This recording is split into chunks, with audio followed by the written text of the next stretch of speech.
Bonjour à toutes et à tous, bienvenue si vous nous rejoignez, ravi de vous accueillir dans 90 minutes info de ce dimanche 8 mai, une journée de commémoration 77 ans après la fin de la Seconde Guerre mondiale en Europe. Nous revenons dans un instant sur les cérémonies présidées par le tout fraîchement réélu Emmanuel Macron. Marine Le Pen reprend, elle, son bâton de campagne. Elle a lancé ce matin la bataille pour les législatives et confirmé qu'elle serait bien candidate, contrairement à celui qu'elle considère comme son principal adversaire, Jean-Luc Mélenchon. Rien ne va plus au PS, malgré l'union de la gauche. Le Parti socialiste n'en finit pas de se déchirer alors que les défections se poursuivent. Certains anciens font leur retour.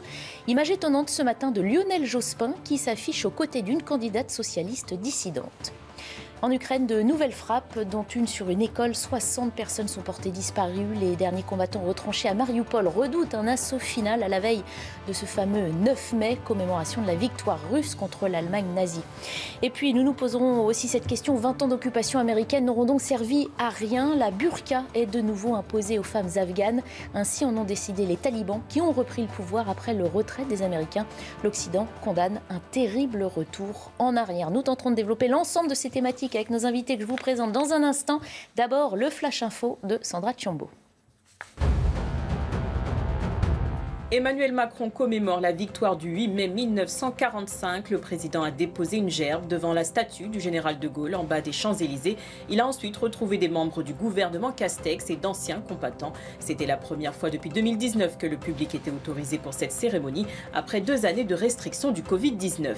Attentat en Israël, les 2 suspects palestiniens capturés. Leur cavale aura duré 48 heures. Ils ont été retrouvés près de Tel Aviv. Les 2 hommes sont soupçonnés d'avoir perpétré une attaque jeudi à Elad, à proximité, un attentat qui a coûté la vie à 3 Israéliens. L'ex-patron de la sécurité, désigné ce dimanche à la tête de Hong Kong, John Lee était le seul candidat à la succession de Carrie Lam. Cet ancien policier de 64 ans a supervisé les manifestations de 2019. Il veut construire un Hong Kong plein d'espoir, d'opportunités et d'harmonie. Les invités d'aujourd'hui, je vous les présente. Nous accueillons Ludovic Toro. Bonjour. Bonjour. Vous êtes médecin et maire UDI de Coubron, en Seine-Saint-Denis. À vos côtés, William Tay. Bonjour. Bonjour. Président du cercle de réflexion Le Millénaire. Arthur Delaporte est également avec nous. Bonjour. Secrétaire national du Parti socialiste. Et un 4e invité ne va pas tarder sans doute à nous rejoindre. Les amoureux des fastes de la République en ont eu pour leurs frais ce week-end. Après l'investiture d'Emmanuel Macron sous les ordres de l'Élysée hier, place aux commémorations du 8 mai 1945 ce dimanche. Le chef de l'État s'est soumis à tous les rituels de cette cérémonie qui marque, je vous le rappelle, la victoire des Alliés sur l'Allemagne nazie il y a 77 ans. Retour sur cette matinée en bleu, blanc, rouge avec Marc Pope. Face à la statue du général de Gaulle, Emmanuel Macron dépose une gerbe de fleurs, symbole traditionnel du début de la cérémonie du 8 mai. Avant de s'entretenir avec les descendants du général.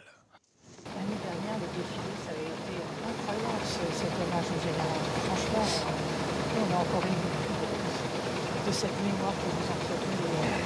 On va continuer grâce à vous tous. Quelques instants plus tard, Emmanuel Macron remonte l'avenue des Champs-Élysées, saluant au passage la population. Puis, c'est sous l'Arc de Triomphe que le chef de l'État rend cette fois hommage aux soldats inconnus.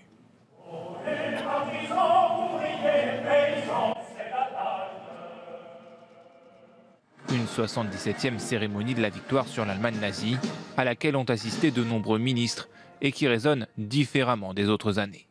On est en pleine guerre, ça nous rappelle encore davantage, 77 ans après, l'importance de nos symboles, l'importance de préserver la paix sur notre continent, et puis l'importance aussi de marquer notre attachement à un modèle européen de démocratie, de paix.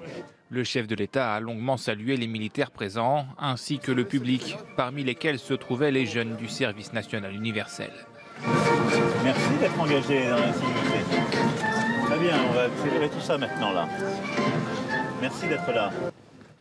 Emmanuel Macron se rendra lundi à Strasbourg, puis en Allemagne, pour son premier déplacement à l'étranger depuis sa réélection.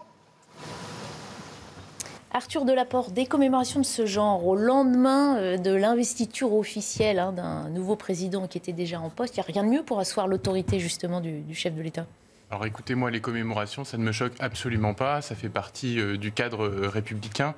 Et je pense que c'est important d'avoir ce rituel qui est finalement le même que ce soit Emmanuel Macron, François Hollande ou Nicolas Sarkozy. C'est ce qui montre aussi la permanence des institutions et la nécessité collective de se souvenir de ce qui s'est passé il y a 77 ans et la capitulation de l'Allemagne nazie. Mais moi, ce que je voudrais aussi retenir, parce que je suis aussi, vous avez dit, secrétaire national du PS, mais responsable du Parti socialiste dans le Calvados, qui est le département où a eu lieu le débarquement de Normandie. C'est aussi ce que singulièrement le 8 mai fait aujourd'hui en termes d'écho par rapport à la situation en Ukraine. La fin de la Seconde Guerre mondiale, c'est un désastre pour des victimes civiles qui sont en nombre inquantifiable, notamment dans le Calvados. Vous savez, toutes ces villes qui ont été détruites, tous ces bombardements, tous ces innocents en fait, qui sont morts. C'est aussi évidemment la libération des camps. Et en fait, tout ceci a une résonance aujourd'hui, alors qu'on a un des libérateurs, c'est-à-dire la Russie, qui est engagée dans une nouvelle guerre et qui commet des crimes de guerre, qui massacre les populations civiles. Et en fait, c'est de ça aujourd'hui que j'aimerais qu'on se souvienne et de savoir que la guerre, évidemment, ça tue des innocents. Évidemment, parce qu'au-delà de la politique et de la communication, il y a l'histoire et cette date, le 8 mai 1945, et donc ce devoir de mémoire. On sait que le président de la République y est très attaché. Et le contexte actuel ne fait que renforcer, sans doute, l'idée qu'il faut entretenir ce devoir de mémoire, Ludovic Toro. Alors, c'est important, mais je rappelle, le président de la République a déposé une gerbe, mais il y a 35 000 maires aussi qui l'ont fait localement, avec des anciens combattants, avec des enfants. Donc, il ne faut pas oublier les 35 000 maires qui travaillent au quotidien. Alors, vous le disiez, vous avez raison, c'était il y a 77 ans. Mais on peut quand même faire de gros parallèles avec ce qui se passe aujourd'hui. Moi, j'ai été en Ukraine, j'ai vu un peu ce qui se passait. Et je peux vous dire que ce peuple, comme le peuple français il y a 77 ans, aspire à la liberté et à la démocratie. Ça, c'est quelque chose d'important. Donc, en fait, le devoir est hyper important pour rappeler aux gens et aux jeunes ce qui se passe. Mais aujourd'hui, il suffit d'ouvrir la télé pour voir ce qui se passe exactement. Et ce devoir de mémoire, on doit le mettre. C'était le passé et hélas, aujourd'hui, c'est le présent. Je vous propose d'écouter à ce sujet, évidemment, parce que personne ne peut détacher le présent de ce passé qu'on commémore aujourd'hui. Écoutez, Roselyne Bachelot, qui a participé, évidemment, aux cérémonies ce matin. C'est toujours une grande émotion que ces cérémonies patriotiques, cette cérémonie de la victoire du 8 mai, comme jour de printemps, disait au moment de la signature de l'accord de Berlin le maréchal Leclerc, celui qui n'était pas encore le maréchal Leclerc. Donc oui, c'est une très belle cérémonie. C'est nous rappeler aussi que l'Europe s'est construite après la guerre sur l'unité, et que nous pensions que cette guerre avait disparu de l'Europe après ce que la Deuxième Guerre mondiale avait symbolisé. Nous voyons la guerre reprendre. C'est donc un moment qui prend une signification tout à fait considérable en ces circonstances. Ça rappelle aussi, William Tech, que le chef de l'État, fraîchement réélu, est le chef des armées. La France n'est pas engagée officiellement en Ukraine, mais évidemment, ça marque aussi cette présence française engagée sur le terrain. C'est un symbole aussi pour l'armée. La revue des troupes en fait partout. Pour moi, il y a trois messages sur cette commémoration. Le premier message du devoir de mémoire, c'est de se dire... En fait, il ne faut pas uniquement commémorer pour uniquement commémorer.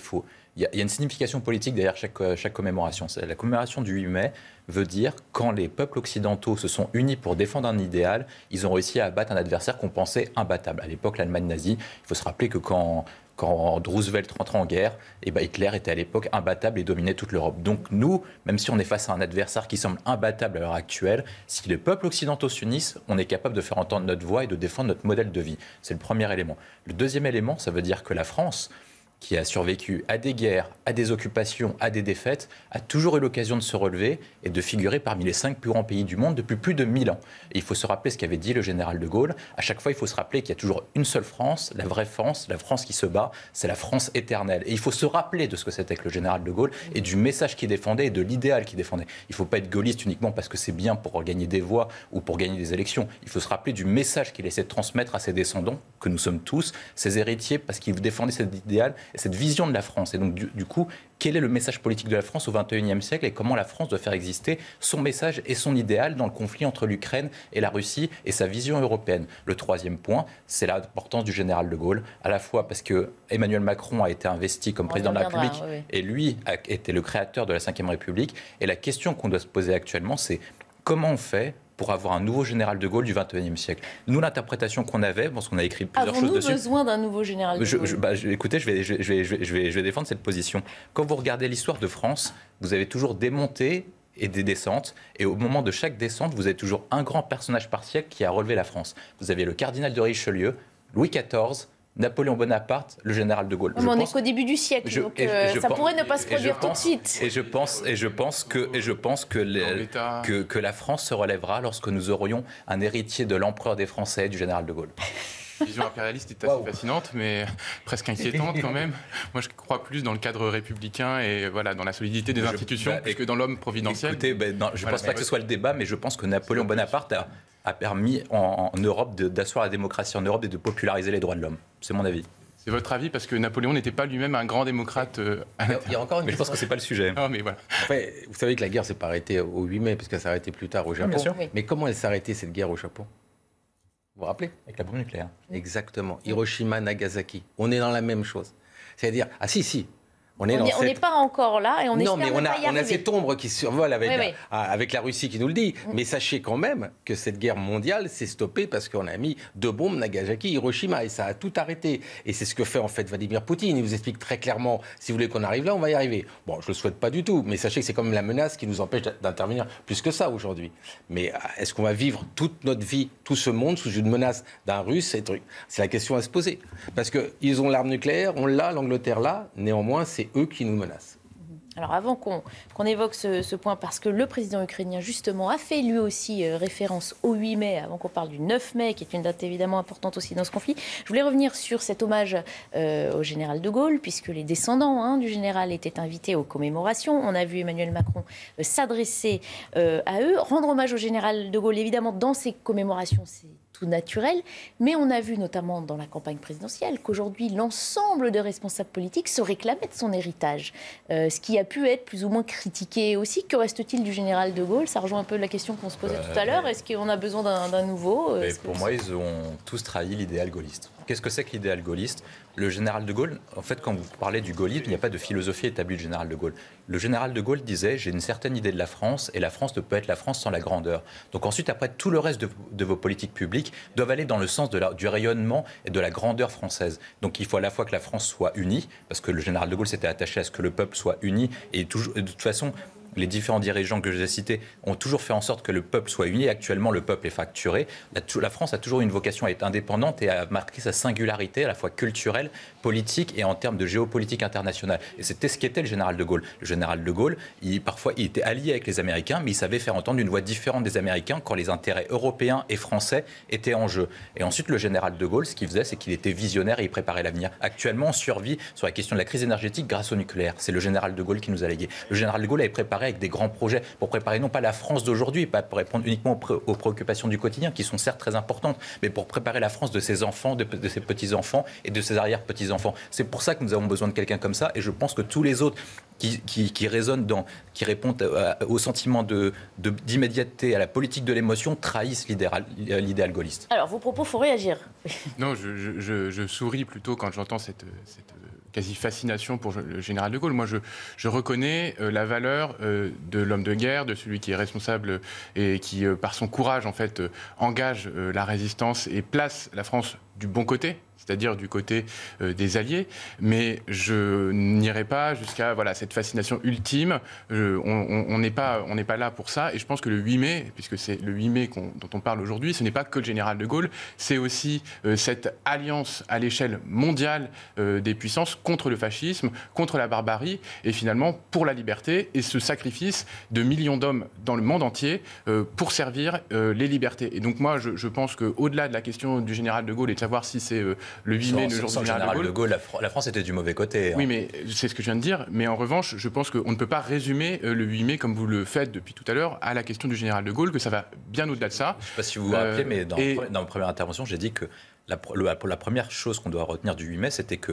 lorsque les peuples occidentaux s'étaient unis pour défendre un idéal et une vision et un mode de vie, ils étaient réussi à battre même un ennemi qui était imbattable à l'époque, qui était Adolf Hitler. Alors, donc c'était ça le premier enjeu du 8 mai. La preuve, c'est qu'il n'était pas imbattable, et donc je suis content qu'on se retrouve là-dessus. Et je pense qu'aujourd'hui, plus que la question du général de Gaulle, on doit saluer, et c'est ce que fait le président de la République et ce que font l'ensemble des élus en France, c'est la question de la résistance, la question de l'union mondiale, l'union des puissances mondiales pour la liberté, contre le totalitarisme, contre la barbarie. Et c'est de ça qu'il s'agit aujourd'hui. Et évidemment, le général de Gaulle a une place importante dans cette histoire.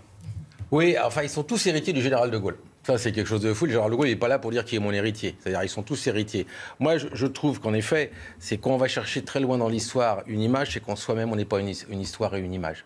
Il serait temps un peu quand même qu'on arrive à trouver des gens en qui on croit et en qui on va voter. Parce qu'on va peut-être parler des gens qui vont voter, qui ne vont pas beaucoup, parce qu'ils ne se reconnaissent pas. On vote toujours contre. Quoi qu'on dise encore aujourd'hui, on vote toujours contre. Et on votait pour le général de Gaulle. En effet, c'est une image qui incarne la France, mais un jour... alors. Il faudra quelqu'un qui vienne. Je ne sais pas s'il se rappellera de Gaulle ou quelqu'un d'autre, mais il est important qu'on retrouve... Non, pas moi, c'est clair, je suis un peu trop âgé maintenant, mais qu'on trouve quelqu'un en qui on croit et qui nous fasse pas seulement rêver avec des mots, mais qui nous fasse rêver avec des actions concrètes, quotidiennes. Et moi, je ne crois pas au sauveur suprême, et je pense qu'on est beaucoup à ne pas y croire. Je crois plutôt dans l'énergie des citoyens, dans la démocratie. Non, on est très loin du suprême. Vous voyez bien tous les partis qui explosent, on n'est pas loin du suprême. On veut des actions, et vous vous rendez bien compte que les citoyens aussi veulent des actions, des résultats. Excusez-moi, hier, on intronisait le président de la République, et le soir même, au Stade de France, il était hué. Si vous n'avez pas vu ça, c'est un message très clair par rapport au président qui nous disait que... C'est peut-être donc le problème des institutions et de la Ve République qui fait croire dans l'hyper-présidence, alors que finalement le président ne peut pas tout, et finalement que le sauveur suprême, ce que je disais, n'existe pas. On va poursuivre la discussion dans un instant, le temps de s'arrêter sur les principaux titres de l'actualité résumés par Sandra Tchiombo. Jean-Luc Mélenchon se voit Premier ministre plutôt que député. Le chef de file de la nouvelle Union populaire écologique et sociale déclare ce dimanche qu'il se prépare à cette idée. Il assure également qu'il réussira à s'entendre avec Emmanuel Macron si jamais il entrait à Matignon. Les négociations se poursuivent aujourd'hui entre les 27 États membres de l'Union européenne. Au menu, le projet d'embargo européen sur le pétrole russe. Les négociations ont échoué vendredi à cause du veto de certains États membres, notamment la Hongrie. L'unanimité des 27 est requise pour l'adoption des sanctions. 60 disparus dans le bombardement d'une école dans l'est de l'Ukraine. Le village de Bilogorivka a subi une frappe aérienne hier. Les bombes ont détruit l'établissement où 90 personnes avaient trouvé refuge. 27 d'entre elles ont été sauvées. Et le temps de se rappeler des titres. Maître Carbon-16 est arrivé. Bonjour. Bonjour merci de nous avoir rejoints. Vous êtes avocat pénaliste. On poursuit nos discussions sur les commémorations du 8 mai. Pour évoquer un autre personnage qui a rendu hommage à cette fin de la Seconde Guerre mondiale, c'est le président ukrainien. Il a publié une nouvelle vidéo aujourd'hui dans laquelle il s'adresse directement à la France. Il met aussi en parallèle évidemment le passé et la situation actuelle en Ukraine. Regardez. Une vidéo en noir et blanc, tournée en plein cœur des destructions à Borodianka. Sur un ton solennel, Volodymyr Zelensky reprend une tournure connue de l'après-Seconde Guerre mondiale. Cette année, l'expression « plus jamais ça » sonne différemment, plus cruelle et douloureuse. Il faut ajouter un point d'interrogation. Plus jamais ça. Êtes-vous sûr? Regardez l'Ukraine.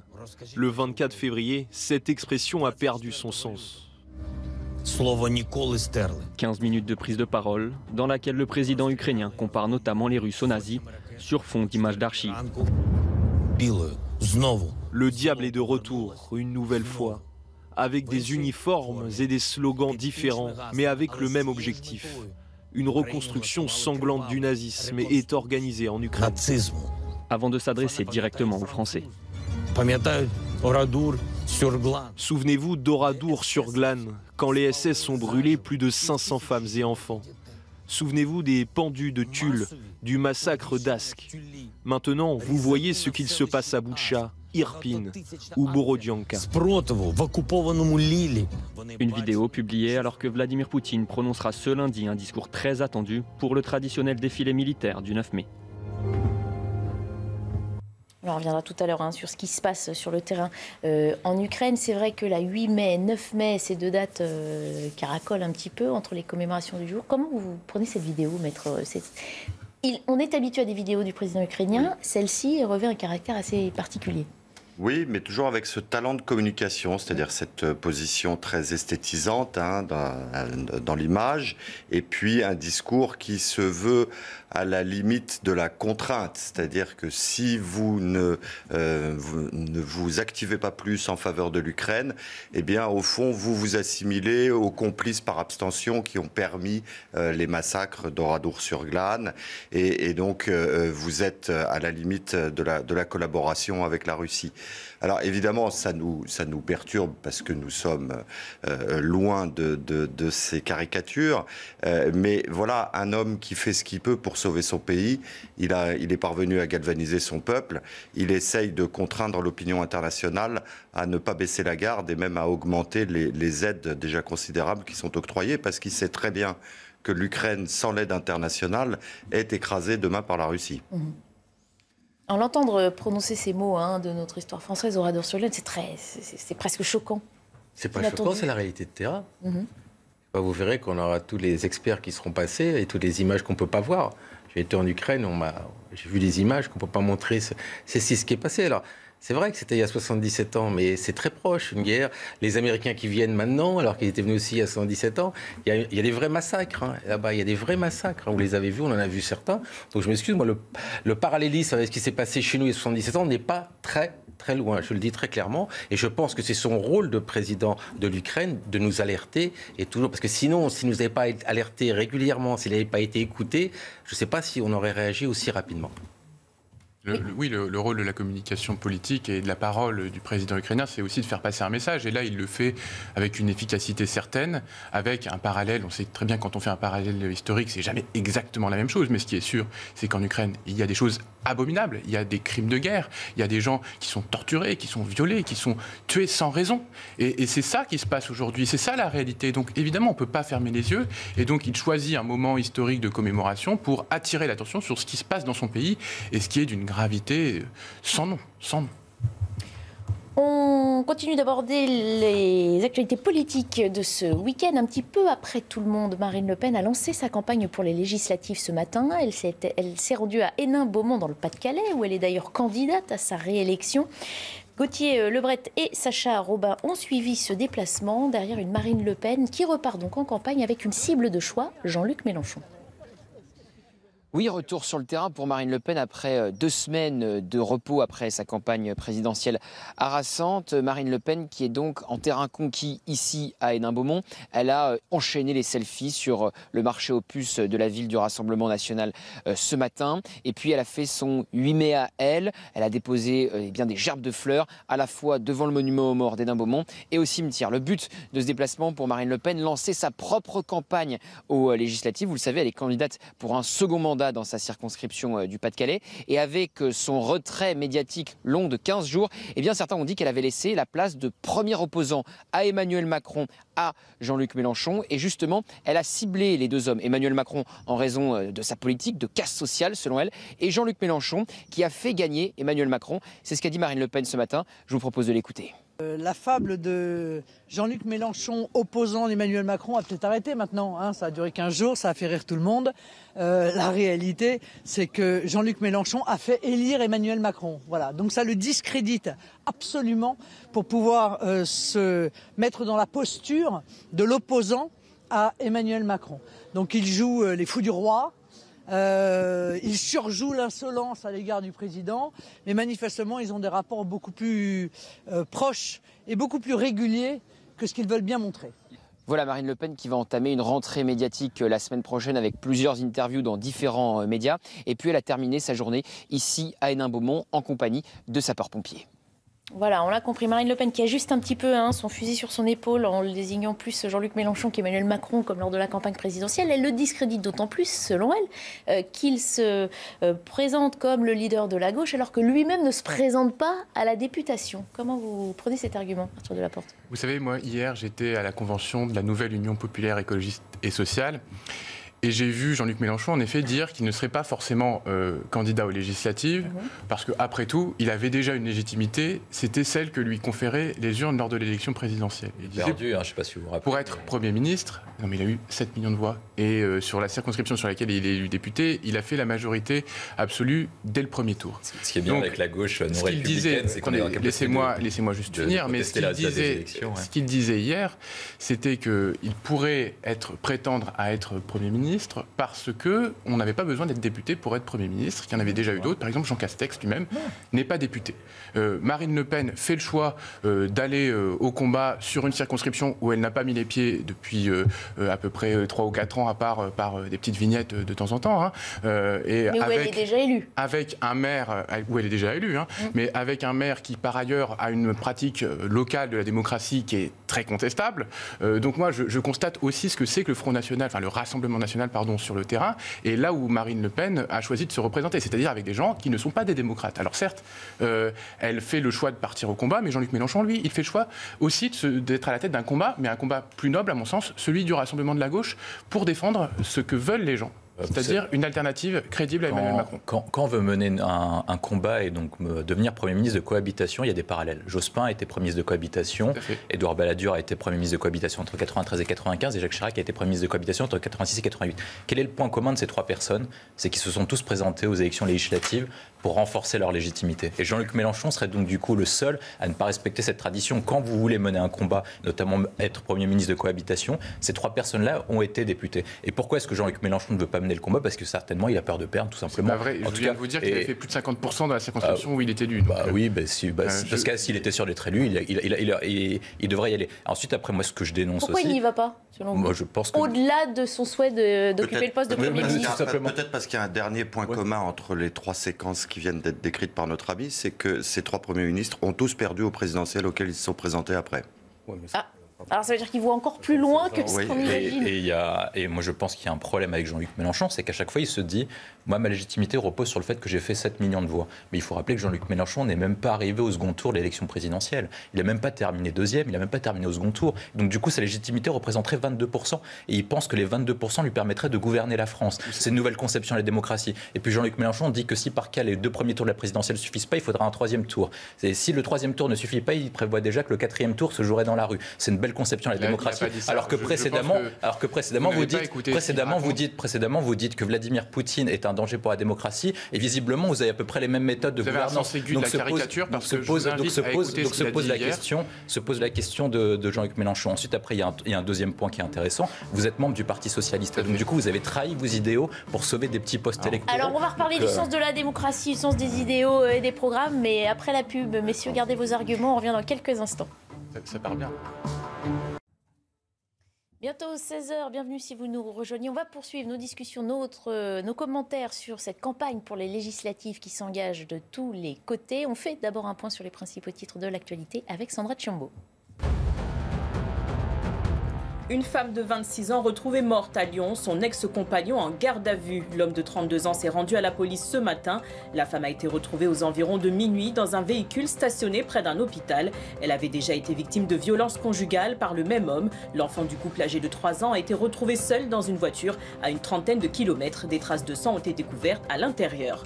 Cherbourg rend hommage aux victimes de l'attentat de Karachi. Ce dimanche, Naval Group a rendu hommage aux 11 employés décédés au Pakistan en 2002. Une quarantaine de personnes, essentiellement des proches des victimes ou des rescapés grièvement blessés, étaient présentes. Une seconde cérémonie se tient cet après-midi.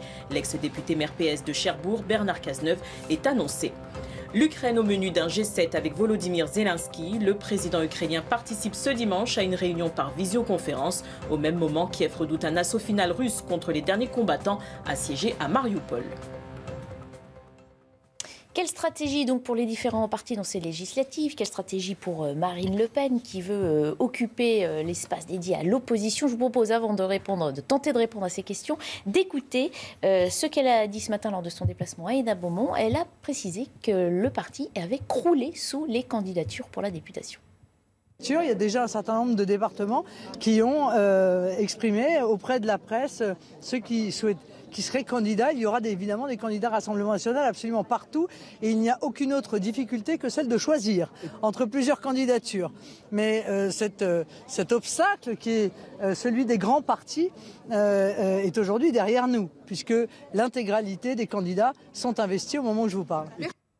Voilà, on sent une Marine Le Pen de nouveau conquérante, qui s'est reposée quelques jours, c'est vrai, et qui repart à l'assaut pour entrer en force, dit-elle, à l'Assemblée nationale. C'est dommage, je peux revenir un peu en arrière ou pas, ça ne vous dérange pas? Mais bien sûr, on est toujours sur Je viens vers mon collègue socialiste et je vais lui poser une question, mais qui réponde franchement. Est-ce qu'il pense une seconde que Jean-Luc Mélenchon sera Premier ministre? Je pense, oui, qu'il peut l'être. D'accord. Vous avez assisté, j'ai assisté moi à la télévision à l'ensemble du discours qui n'est pas un discours NUP, qui est un discours LFI. Je vais vous poser une question en tant que socialiste. Qu'est-ce que vous pensez des attaques contre la police? Qu'est-ce que vous pensez des attaques contre le nucléaire? Qu'est-ce que vous pensez des attaques contre les patrons? Qu'est-ce que vous pensez des attaques contre l'Europe et contre la laïcité? Vous y adhérez complètement? Et moi, j'adhère à ce qui est contenu dans l'accord entre le Parti socialiste et la France insoumise, et qui précise justement que le programme de la nouvelle Union populaire écologique et sociale, c'est un programme qui défend la laïcité, qui lutte contre le communautarisme. Vous pouvez répondre juste à ma question, qui défend les valeurs de la République, est-ce que les propos de Jean-Luc Mélenchon vous ont perturbé, la position qui a toujours été celle du Parti socialiste, membre du Parti socialiste, par rapport à la police? Et je vais aller plus loin que ça, le discours que j'ai entendu hier, j'ai trouvé que c'était un discours extrêmement républicain. J'ai entendu Jean-Luc Mélenchon dire qu'il soutenait la police. Je l'ai entendu le dire. Et j'ai entendu dire que les policiers étaient les garants de l'ordre républicain. Oui. Il l'a dit. Donc je ne vois pas ce que vous voulez introduire comme doute ou faire une campagne comme ça. Tous ceux qu'on peut écouter avec deux oreilles, on a entendu ce qu'ils ont dit par rapport à la police et entendez les syndicats de police. Maintenant, j'ai la profession de foi de vos deux candidats. Vous l'aviez préparé, oui, tout à fait. Oui, mais ça ne pose pas un problème. Et avez-vous trouvé beaucoup de divergences? Que des divergences. Eh bien, pas moi. Eh bien, parce que vous savez pas lire. Mais cher monsieur, vous demanderez à Lionel Jospin et aux grands éléphants. Sur le plateau, s'il vous plaît. J'arrête. 90%. Stop, fallait que je dise un mot. Non, mais vous vouliez parler de Lionel Jospin. Je vous signale que Lionel Jospin. Ça, c'est la thématique qu'on va aborder juste après, si vous voulez bien. Sauf si vous n'avez plus rien à dire sur Marine Le Pen. On a encore beaucoup de choses à dire sur Marine Le Pen. Non, mais effectivement, on a dit que c'était très politique. On parle de Marine Le Pen qui veut donc entrer en force à l'Assemblée nationale pour être la figure d'opposition. On sait qu'il n'y aura pas d'alliance avec Reconquête, Éric Zemmour. Quelle stratégie pour Marine Le Pen? Pour une fois, je veux dire du bien de Jean-Luc Mélenchon. Jean-Luc Mélenchon a été le meilleur acteur depuis le second tour de l'élection présidentielle, dans la mesure où, en 10 ans, élisez-moi Premier ministre a donné une utilité au vote de l'Union de la gauche. Alors que Marine Le Pen a fait exactement l'inverse. Elle a rendu le vote inutile. Quand vous avez Jordan Bardella qui dit que Marine Le Pen n'a aucune chance de devenir Premier ministre de cohabitation, que Marine Le Pen dit qu'elle ne veut pas d'alliance avec Éric Zemmour ou même d'alliance avec d'autres personnes, en fait, elle sait à peu près qu'ils vont finir avec un groupe qui est réduit de députés entre 15 et 45. Parce que ce que les Français doivent comprendre, c'est qu'il va y avoir, à l'occasion des élections législatives, 577 mini-élections présidentielles. Et en fait, dans chacune des circonscriptions, elle va en gagner quelques-unes, parce qu'il y a des endroits où elle fait 65-70%. Dans la plupart des endroits, il y aura Front républicain pour que ces candidats perdent à chaque fois. C'est comme ce qui s'est passé dans la région PACA. Dans la région PACA, qui était une terre très favorable au Rassemblement national, ils ont perdu. Dans les Hauts-de-France, ils ont perdu également. Et ce qui est en train de se jouer, du coup, pour Marine Le Pen, c'est qu'en fait, elle est en train d'enterrer tout le camp de la droite radicale, extrême, nationale, en fait, vers la chute, dans la mesure où elle veut préserver la rente et préserver le clan Le Pen, Bardella et elle. Est-ce que préserver son camp, c'est parce que tous les partis sont en train de faire? Il a dit préserver son clan. Son clan. Son clan. Exactement alors pareil. C'est pour ça que je trouve que Jean-Luc c'est la gauche, son clan c'est sa famille. Alors que je trouve que Jean-Luc Mélenchon, au contraire, a réussi, et c'était ce qu'on lui reprochait en 2017, et à ne pas faire les ordres de 2007 et à s'enfoncer uniquement avec ses amis de LFI en s'élargissant. On peut condamner l'alliance d'un point de vue idéologique, mais d'un point de vue tactique, c'est la chose la plus maligne à faire. Alors, puisqu'on est sur le sujet, on y va franchement. 4 jours après avoir scellé la nouvelle Union populaire, écologique et sociale, la gauche continue. C'est ce qu'on voit de se déchirer. Alors, union ou désunion, justement, on va en discuter. L'image, en tout cas, de ce matin, vous voyez ça, c'est celle de Lionel Jospin, ancien Premier ministre, qui s'est affiché aux côtés de la candidate dissidente socialiste Lamia El Harraj. C'est dans le 20e arrondissement de Paris, écartée au profit d'une candidature de l'insoumise Danielle Simonet. La députée sortante socialiste promet toutefois de maintenir sa candidature. Elle tenait donc ce matin une conférence de presse pour confirmer sa décision. Écoutez. Donc le message aujourd'hui envoyé par cet accord, tel que prévu à ce stade, est qu'on positionne une personne qui a été battue par 2 fois sur sa circonscription historique, la 6e circonscription de Paris, en 2012 et en 2017, circonscription qu'elle a abandonnée fin 2020, sans même s'en expliquer devant les électeurs, pour se présenter en 2021 sur ma circonscription, et ce sans succès, puisqu'elle a à nouveau été battue face à moi, qui ai gagné là où je vis et là où j'élève mes 2 enfants. ce n'est pas loyal vis-à-vis des électeurs, ce n'est pas juste vis-à-vis du travail engagé, ce n'est pas cohérent vis-à-vis de l'ambition portée par cette union. Alors avant qu'on écoute Lionel Jospin, qu'on voit assis à côté de cette candidate, quand même, des réactions de votre part, est-ce qu'on n'assiste pas là, Arthur Delaporte, à finalement ce qui ressemble plus à une désunion, ou en tout cas une cacophonie, malgré l'union durement acquise? Vous savez, j'ai beaucoup d'affection pour Lamia El Harraj. C'est une députée de talent. Elle a combattu et son élection a été injustement invalidée parce qu'un candidat avait usurpé le logo LREM. C'est pas de sa faute. Mais Lamia, elle est au Parti socialiste. Aujourd'hui, le Parti socialiste, il a négocié un accord qui permet de faire élire potentiellement 70 députés socialistes à l'élection législative. Sa circonscription n'est pas encore, et à ce stade, dans les circonscriptions qui sont réservées au Parti socialiste. Mais les négociations, elles continuent. Elles continuent, et Olivier Léfort l'a rappelé ce matin. Maintenant, les choses ne sont pas finies, mais si cet accord devait acter qu'elle est dedans, moi j'en serais ravi, parce que je pense qu'elle fera une force vive à l'Assemblée nationale, et qu'elle a les compétences, et qu'elle a fait une excellente parlementaire. Si elle n'est pas dedans, je lui demanderai, comme à toutes celles et tous ceux qui étaient candidats et qui ont retiré leur candidature, de respecter cet accord, parce que ce que nous faisons là est plus fort que des volontés individuelles ou que des compétences individuelles. Nous sommes en train de faire quelque chose qui a pour objectif de changer l'histoire du pays et qui dépasse la question des égos. Ça fait sourire d'autre côté de la table. Oui, il va falloir faut passer du PS à LFI, ça ira rapidement. En fait, vous n'avez pas 70 circonscriptions gagnables, vous n'en avez que 20. C'est vrai. Vous connaissez mal votre carte électorale. S'il vous plaît, il faut finir. Non, mais d'accord, je ne connais pas. D'accord. Donc c'est ce qui a été dit aujourd'hui. Je vous rappelle que Lionel Jospin, il avait un ministre de l'enseignement professionnel. Vous savez qui c'était?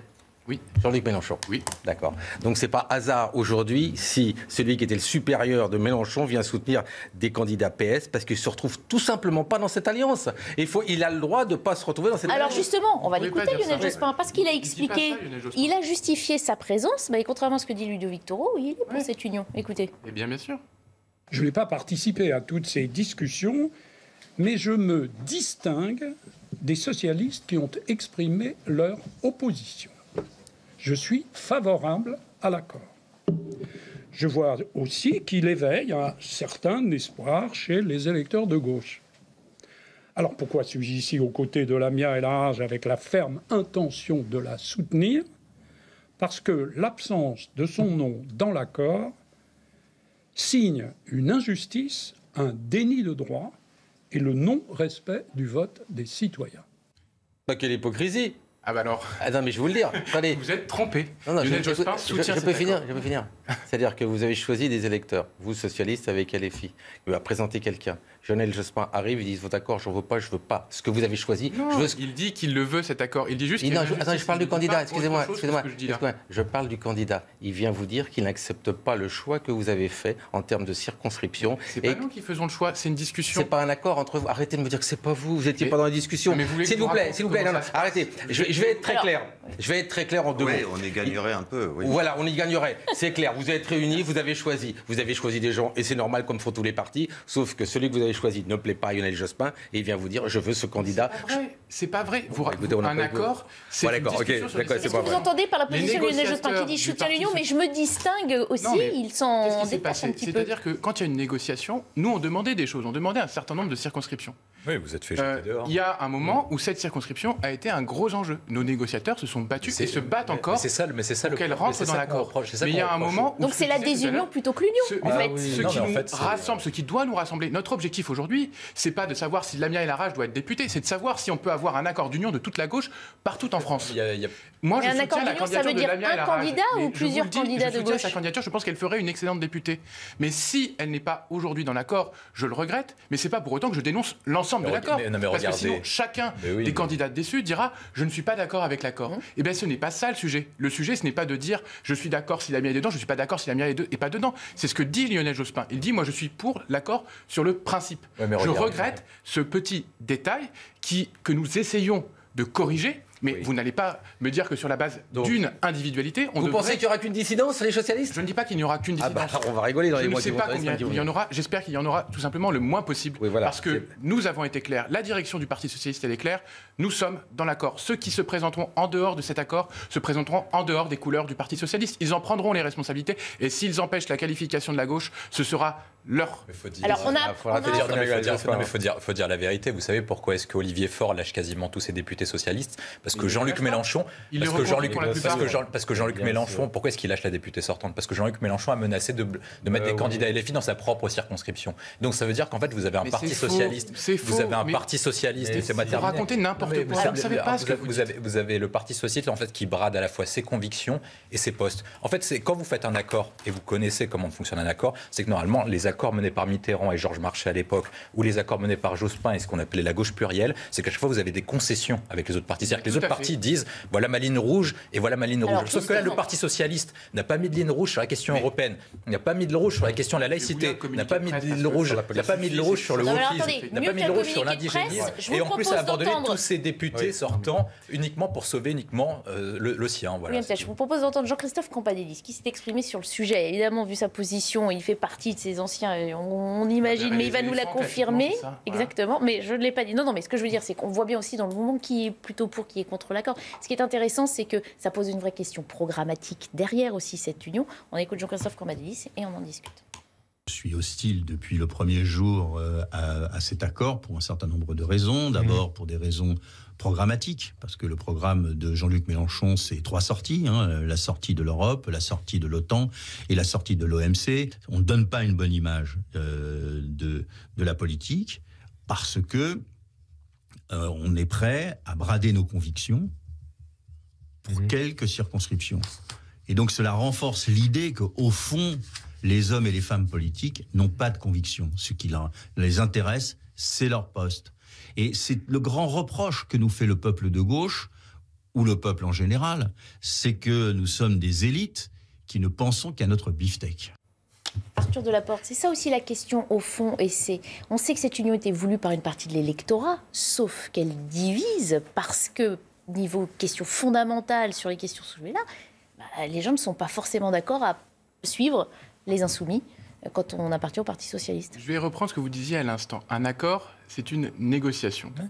Cette négociation, elle a eu lieu sur des circonscriptions. On n'a pas tout obtenu, mais on a obtenu. Et elle a eu lieu, mais c'est pas vrai. On a 70 circonscriptions et on va avoir plus de députés qu'on en a aujourd'hui. Vous verrez, mais vous pourrez manger votre chapeau à l'issue des élections législatives. Le deuxième point, mais moi c'est pas ça qui m'intéresse. Ce qui vous intéresse, c'est les postes. Alors que moi, ce qui m'intéresse, c'est les idées et le programme. Et sur les idées et programmes, vous avez tout lâché. Vous avez bradé toutes vos convictions, toutes vos valeurs, toute votre histoire. Est-ce que vous voulez m'écouter? Merci. Donc sur la question de l'Europe, je vous le lis parce que le Parti socialiste attaché à la construction européenne et ses enjeux, dont il est un acteur clé, nous partageons un objectif commun, mettre fin au cours libéral et productiviste de l'Union européenne et construire un nouveau projet au service de la bifurcation écologique et solidaire. Mais vous voulez Jean-Luc Mélenchon Premier ministre européen que nous portons, et c'est dans l'accord. Vous voulez Jean-Luc Mélenchon Premier ministre. Et Jean-Luc Mélenchon a déjà dit qu'il désobéirait aux traités européens. Donc qu'est-ce que vous faites quand Jean-Luc Mélenchon dit je désobéis aux traités européens? Ça fait 5 ans que la France ne les respecte pas.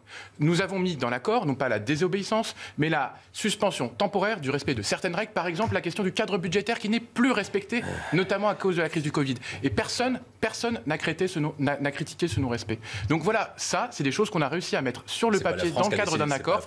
C'est le cadre de négociation qui a permis cela. Il faut arrêter de raconter n'importe quoi. C'est la Commission européenne de Von der Leyen qui a dit, en raison de la crise sanitaire, tous les pays suspendent. Ce qu'est la position du Parti socialiste, elle est dans l'accord sur la défense de l'Europe, sur la construction européenne, plus solidaire, plus écologiste. C'est ce que nous portons depuis toujours. C'est absolument faux. On se quitte 1 minute pour le Flash Info de Sandra Tchiambo et on poursuit cette discussion argumentée et vive. Orpea a péché par manque de rigueur, estime son PDG. Après le scandale sur la prise en charge des patients, Philippe Charrier s'exprime dans le JDD. Il assure que le moment est venu de bâtir le nouvel Orpea dans la transparence. Le groupe organise une opération portes ouvertes à la mi-mai. Le but tenter de rassurer sur ses pratiques. Dernière répétition avant le défilé militaire du 9 mai à Moscou. Des parachutistes ayant participé à l'offensive en Ukraine ont défilé sur des blindés. Pour certains, ce sera l'occasion pour Vladimir Poutine de dévoiler de nouvelles armes ultramodernes. Bono, le chanteur du groupe U2, s'est produit ce dimanche dans un métro de Kiev. Accompagné de son guitariste The Edge, ils ont donné un concert de soutien au peuple ukrainien. Ils ont été invités par le président Volodymyr Zelensky. Engagés, les 2 musiciens ont sorti le mois dernier un morceau de soutien baptisé Walk on Ukraine. Allez, on poursuit la discussion sur la bataille législative à gauche. C'est houleux. il y a de la compromission aussi pour certains électeurs de gauche qui se disent, parce que c'est ça qui joue quand même, il y a la bataille électorale, tactique, j'ai envie de dire, la carte électorale, et puis il y a les convictions. Est-ce que vous êtes sûr que l'électorat de gauche va croire, lui, à 100% à cette union pour pouvoir sauver la gauche? Il y a une question à poser à mon collègue du Parti Socialiste. Quelle est votre différence entre LFI et vous? La différence entre LFI et moi, c'est que nous n'avons pas déjà la même histoire. Moi, je me suis inscrit je parle dans du une présent, l'histoire, je voudrais savoir. Aujourd'hui, vous avez été au meeting, vous me dites que vous êtes très proche, il y a plein de choses. Donc, qu'est-ce qui vous différencie? Ce qui nous différencie, c'est par exemple qu'on n'a pas exactement, et ce que je disais, la même vision sur les questions européennes, mais on reconnaît notre vision. Seulement sur la vision européenne? On reconnaît nos différences. On n'a pas exactement la même vision, vous l'évoquez tout à l'heure, sur la question de la transition énergétique. On a un objectif commun. Pourquoi vous n'avez pas fait un accord? C'est le premier tour de la présidentielle à ce moment-là. Moi, j'ai fait, avec la députée socialiste du Calvados, on a fait une conférence de presse pour soutenir l'idée d'une primaire à gauche. Je pense que ça aurait été une nécessité. Parce que, je vais le redire, ça n'a ce qui pas nous fait divise est moins que ce qui nous rapproche. On partage en commun un objectif, faire une alternative à Macron. Macron, stop ou encore? C'est ça la question des élections législatives. Macron, stop ou encore? Macron, stop ou encore? Macron a été réélu, c'est classé cette histoire. S'il est réélu, il n'a pas forcément la majorité. Il n'a pas forcément les moyens de mener sa politique. Et nous, on s'oppose à la retraite à 65 ans. Nous, on s'oppose à la réforme de l'assurance chômage. Nous, on veut que les gens ils gagnent mieux leur vie. On veut revaloriser le SMIC à plus de 1400 €. Alors, Maître Carbonès, qu'on a moins entendu sur ces questions depuis tout à l'heure. Oui, moi je suis toujours surpris qu'on attaque cette union sur le caractère disparate des forces qui la composent. Évidemment qu'ils ne sont pas d'accord entre eux, sinon ça ne serait pas une union, sinon ils seraient tous dans le même parti politique. Donc je ne comprends pas d'où elle aurait été faite avant l'élection. D'où vient cette fausse naïveté et cette surprise feinte sur les divergences qui peuvent les traverser. D'ailleurs, on a bien vu pendant le précédent mandat législatif les Républicains profondément divisés entre eux, notamment sur la question des libertés fondamentales, où ils n'arrivaient même pas à exprimer un vote unanime, puis finalement pour à la fin soutenir le président Macron, mais en tout état de cause, personne ne leur a dit qu'ils ne constituaient plus une entité politique suffisante, ni même n'a remis en cause l'existence de leur groupe parlementaire. Donc si vous voulez faire croire que ça ne fonctionne pas parce qu'ils ne sont pas d'accord entre eux, ça me paraît parfaitement erroné. Il y a une question plus intéressante, et c'est celle qui a été abordée tout à l'heure.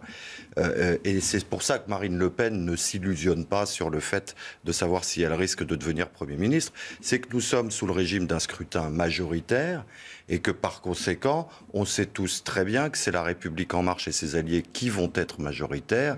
Et que vous avez raison, j'ai pas ma boule de cristal, vous non plus, mais disons que dans le domaine des probabilités, ça reste très largement, à raison du scrutin en vigueur, celle qui se présente au premier rang.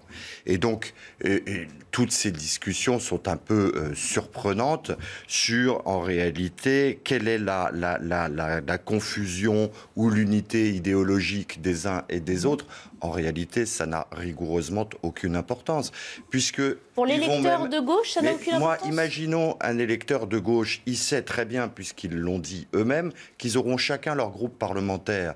Donc les disciplines de vote resteront celles de chacun des groupes parlementaires. Donc il n'y a pas de difficulté. Ils se sont unis parce qu'ils veulent gagner. Il y en a d'autres qui ont tenté de le faire et qui ont perdu parce qu'ils n'y sont pas parvenus. La droite, dont la candidate a fait moins de 5%, aurait tort de se moquer d'une union qui est dirigée par quelqu'un qui a fait 20%. Voilà, il faut remettre les choses en perspective.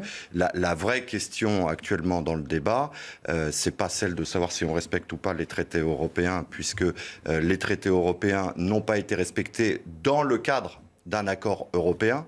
Donc ça n'était pas de la désobéissance, c'était l'organisation de l'absence de respect des contraintes budgétaires selon une procédure très juridique qui prévoit comment déroger précisément à cet impératif budgétaire. Et par conséquent, la bonne question, c'est de savoir en réalité si le projet de votre député vous convainc pour votre circonscription ou pas. Voilà, c'est ça le seul sujet. Oui, mais vous avez raison de dire que la question, c'est pas de savoir exactement est-ce qu'il y aura des différences ou pas. C'est normal quand vous faites une coalition. LR s'allie avec l'UDI, LREM s'allie avec le MoDem, ils n'ont pas parfaitement le même programme. La question qui est clé, c'est en fait, est-ce que le Parti socialiste et Europe Écologie Les Verts trahissent leurs valeurs et leur histoire en faisant cet accord? C'est leur problème. C'est cette question-là, et c'est la question qu'il faut donner aux électeurs pour qu'ils fassent un choix éclairé dans la mesure, parce que quand vous avez le Parti socialiste, je ne comprends pas pourquoi le respect de leurs valeurs par le Parti socialiste et les Verts est l'interrogation principale de la droite. Non, mais parce que la question... Je veux dire, depuis quand chacun est le gardien du temple de l'autre? Qu'est-ce que c'est que cette façon, cette émotion un peu partisane, disons les choses? La question qui est posée, c'est de se dire la chose suivante. Quand vous prenez l'histoire du Parti socialiste, et notamment, pas plus tard que ça, il y a moins de 5 ans, François Hollande était président de la République. Le Parti socialiste déroge à tout ce qu'a fait François Hollande, qui était président de la République, provenant du Parti socialiste, en rejetant en cause tous ses acquis. Ils remettent en cause la loi El Khomri, ils remettent en cause le CICE. Mais c'est pas un acquis, la loi El Khomri. Et notamment la question de la retraite, parce que François Hollande avait... Ce que les gens savent pas, et même la loi Macron. La loi Macron. Et parce que François Hollande avait décalé l'âge de la retraite, non pas sur la question de l'âge légal, mais sur la question des annuités. Et vous voulez revenir dessus, alors qu'il y a 5 ans... En faveur des droits sociaux du quinquennat de François Hollande, vous êtes assez amusant parce qu'à chaque fois vous critiquez les gens quand les gens vous interrompent et en même temps vous interrompez les gens vous-même. Donc sur la question, c'est que le Parti socialiste, il y a moins de 5 ans, trahit ses convictions, et Cambadélis a raison de souligner la question dessus. Est-ce que c'est un accord politique, électoral? À ce moment-là, ils ont le droit de le faire, tout à fait. Il faut qu'ils disent pourquoi est-ce qu'ils le font. Ils le font pas pour défendre des convictions, c'est complètement faux. Ils le font parce qu'ils jouent leur survie et qu'ils veulent sauver des postes, et notamment le financement du Parti socialiste. Comme tous les candidats, mais évidemment que le Parti socialiste était devenu un syndicat d'élus ces dernières années. Mais quel autre parti échappe à cette critique, pour être tout à fait franc? Vous croyez que les Républicains, dans leurs querelles internes et les départs qui les animent, ne sont pas animés par autre chose? Vous croyez que le Rassemblement national, en excluant toute alliance avec Reconquête, qui devient un concurrent gênant, fonctionne autrement qu'avec une logique de fonds de commerce? Tous fonctionnent avec une logique de fonds de commerce. Et si on y réfléchit dans le jeu démocratique, étant donné qu'il y a le financement de ces partis politiques et donc la survie d'un débat derrière, est-ce que cette logique de réflexion est finalement si indécente qu'on serait tenté de se la représenter? Moi, je pense que le Parti socialiste commet une erreur dans la mesure où ils vont perdre une grande partie de leur électorat. Mais c'est leur problème s'ils veulent mettre en avant Lionel Jospin qui les a fait perdre et qui n'est jamais arrivé au deuxième tour. Pour apporter de l'eau à votre moulin, parce que vous avez cité les frondeurs, c'est amusant si on regarde ce que fait Manuel Valls aujourd'hui, il a rejoint la Macronie.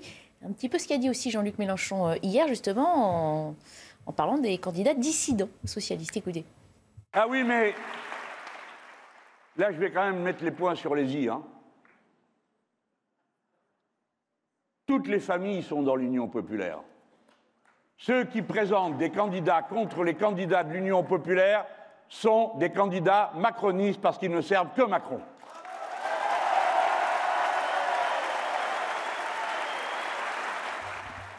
Voilà, c'est clair, il vient de s'adresser à Lionel Jospin. Non, mais ce que je viens de vous dire, que Lionel Jospin, c'est le principe de l'accord. Donc il vient de s'adresser à Lionel Jospin, mais je reviens quand même sur cette union. C'est vrai que la belle union de la gauche, elle aurait pu se faire avant. L'union de la gauche, ça se fait avant une élection et pas quand on a les résultats. Je vous rappelle quand même les chiffres. PS, 1,75%. PC, 2,28% et les Verts, 4,63%.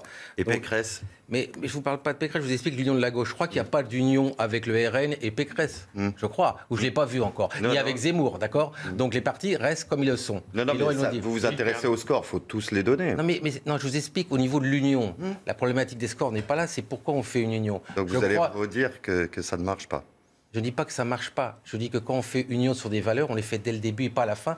Quand on fait avec 1,75%... Pas à la fin, là, on est au début. Quand on fait 1,75% pour le PS, c'est vrai qu'on ne peut pas trop exister. Ces scores n'ont jamais existé au PS, d'accord? C'est quelque chose, il faut le dire, c'est une déflagration dans notre pays, mais je sais aussi dans les autres partis classiques, puisque de toute façon, tout ce qui est droite et gauche a explosé. On a les deux extrêmes aujourd'hui avec Macron. J'en suis convaincu.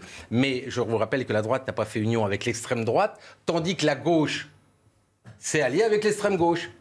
Je vous rappelle que le Parti radical de gauche ne veut absolument pas entendre de cette association. Et ils sont complètement démarqués de votre position. Ils ont perdu l'accord, ils n'ont pas réussi à négocier leur place. Et donc mais comme vous, parce qu'ils ont fait une alliance avec la REM, c'est tout. Mais eux aussi sont dans une logique d'alliance. Ce qui est dans la grande tradition du PRG, d'ailleurs. Ce que je veux vous dire, qu'on les radicaux qui dans l'union de la gauche du temps passé, ou de gauche ont toujours fonctionné comme ça, de la gauche en majorité d'appoint. Parce qu'à l'époque, il n'y avait pas la LFI dans l'union de la gauche. On restait communiste, socialiste et vert. Voilà, et PRG. Jean-Luc Mélenchon, vous l'avez rappelé, du Parti Socialiste, alors faut arrêter. Il est même passé par le Parti communiste à un moment dans une alliance. C'est-à-dire qu'il a fait PS, PC avec parti de gauche et après... Mais je dis pas non, regardez un peu l'histoire de M. Mélenchon. Eh ben on suivra l'avis de la NUP, ou NUPES d'ailleurs. On dit NUP ou NUPES? Je dis la NUPS. La NUPS, ah tiens, nouvelle version, pourquoi pas. Allez, on s'arrête là pour la politique, une page de pub et puis on abordera l'actualité internationale, ce qui se passe en Afghanistan et en Ukraine. À tout de suite. Dans 10 secondes, il sera 16h30. Le temps de vous dire que nous poursuivons nos discussions en abordant l'actualité internationale dans quelques instants. D'abord, 1 minute du rappel des titres de l'actualité de ce dimanche avec Sandra Thiombo. Un tout sauf Mélenchon est en train de se construire, assure Jean-Christophe Cambadélis, l'ancien premier secrétaire du PS, accuse son parti d'avoir perdu son âme en s'alliant avec la France insoumise. Selon lui, cet accord ne sera pas durable. De son côté, Olivier Faure assure son opposition à toutes les formes de communautarisme et tacle les critiques internes.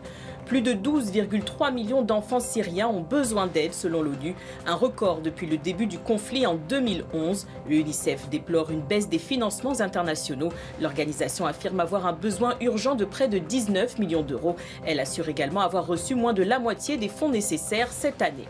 En boxe, Dimitri Bivol conserve son titre WBA des mi-lourds. Il a créé la surprise hier soir en battant le Mexicain Alvarez, pourtant favori. Le Russe de 31 ans reste invaincu en 20 combats. Alvarez a d'ores et déjà appelé à une revanche. Pas de problème, lui a répondu Bivol.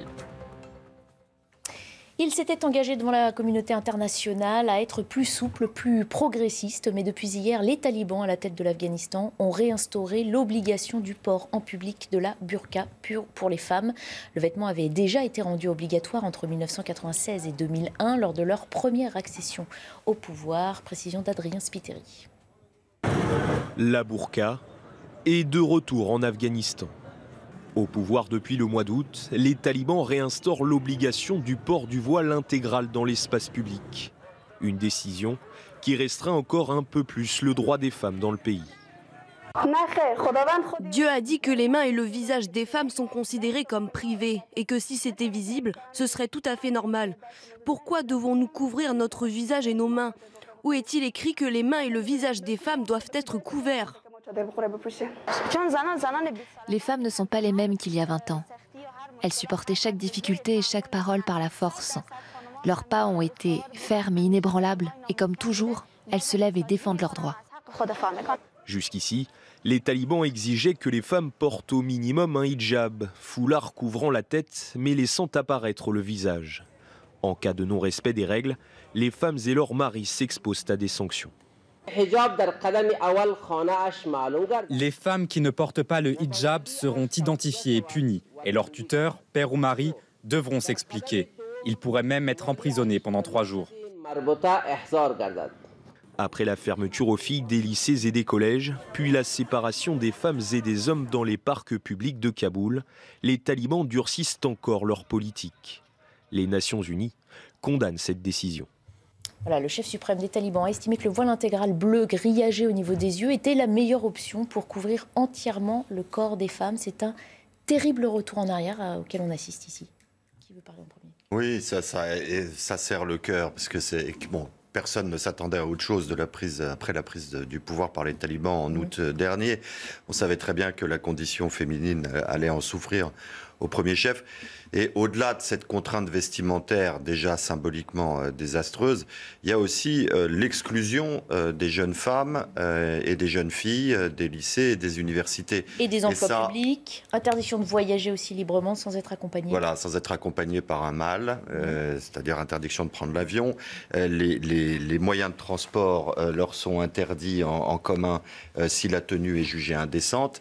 Mais C'est vraiment, pour moi, c'est vraiment l'éducation qui marque symboliquement encore plus fort le caractère discriminatoire de l'exercice du pouvoir dans ce pays. Déjà, la méthode d'adoption de la règle qui impose la contrainte ne manque pas de surprendre. Il est inutile de dire qu'il n'y a pas de débat, pas de vote, pas de concertation, etc.